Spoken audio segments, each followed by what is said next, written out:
بسم الله الرحمن الرحيم.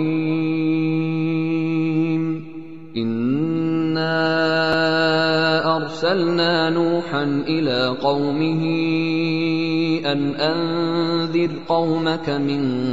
قبل أن يأتيهم عذاب أليم.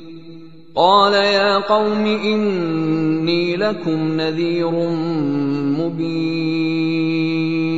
أن اعبدوا الله واتقوه وأطيعون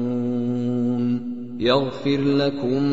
من ذنوبكم ويؤخركم إلى أجل مسمى إن أجل الله إذا جاء لا يؤخر لو كنتم تعلمون. قال رب إني دعوت قومي ليلا ونهارا فلم يزدهم دعائي إلا فرارا وإني كلما دعوتهم لتغفر لهم جعلوا أصابعهم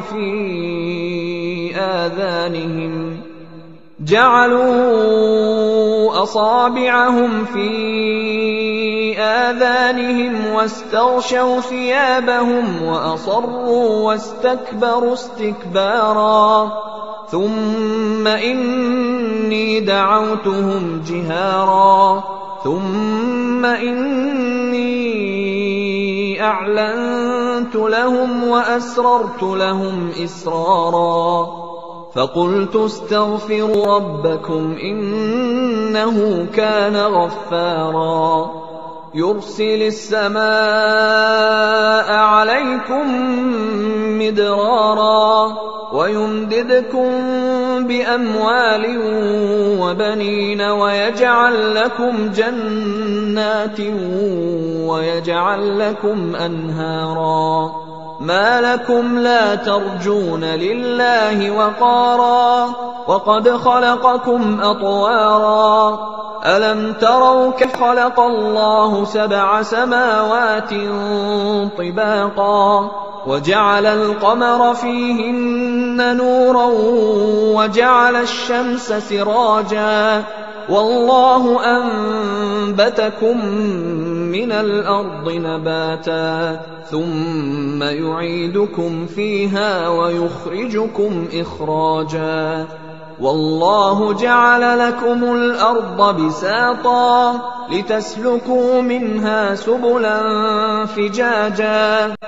قال نوح رب إنهم عصوني واتبعوا من لم يزده ماله وولده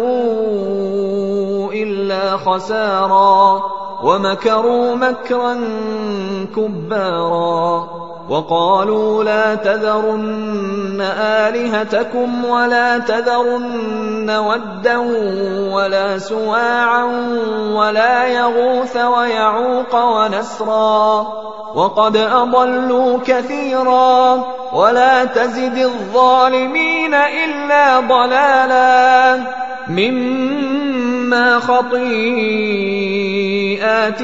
أغرقوا فأدخلوا نارا فلم يجدوا لهم